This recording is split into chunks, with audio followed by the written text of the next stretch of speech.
Mag-isa lang umanong nagplano at kumilos ang 14-anyos na shooter sa paaralan sa Zamboanga City ayon sa DILG.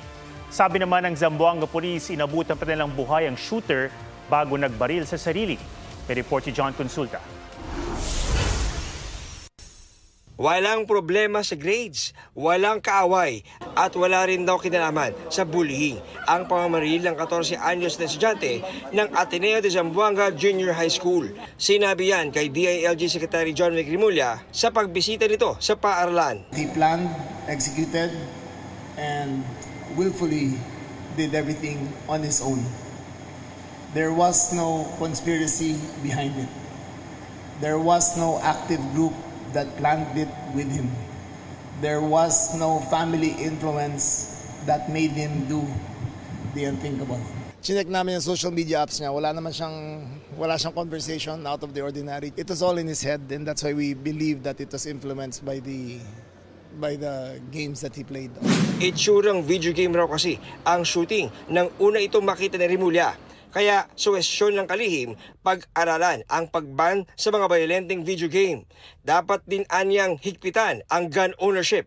Should we penalize the gun owners for improper safekeeping of their firearms? Should we make gun owners accountable for acts that are done by others with their weapon?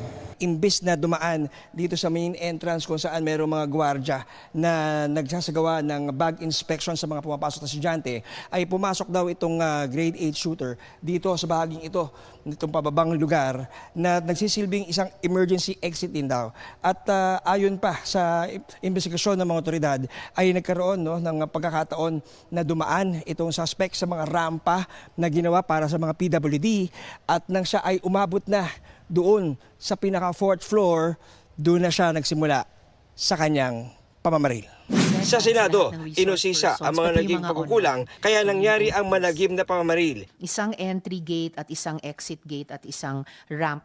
Paano po nakadeploy, if you can tell us, paano nakadeploy yung 25 guards dun sa at least sa dalawang gates before the incident? They are deployed in all the entry points when the kids or the students are already in the campus, particularly in all because this building is 4 stories. You mean po, bukod sa entry gate at exit gate, nakadeploy din po yung 25 security guards sa bawat floor ng 4th-story building? Correct, Madam. Ayon sa Zamboanga Police, inabutan pa nilang buhay ang shooter nang rumesponde. Bigay po ng warning ang pulis natin. They are shouting to drop the gun.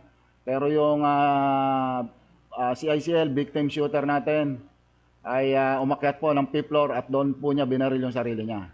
So na-witnessan po ng mga police responder natin yan.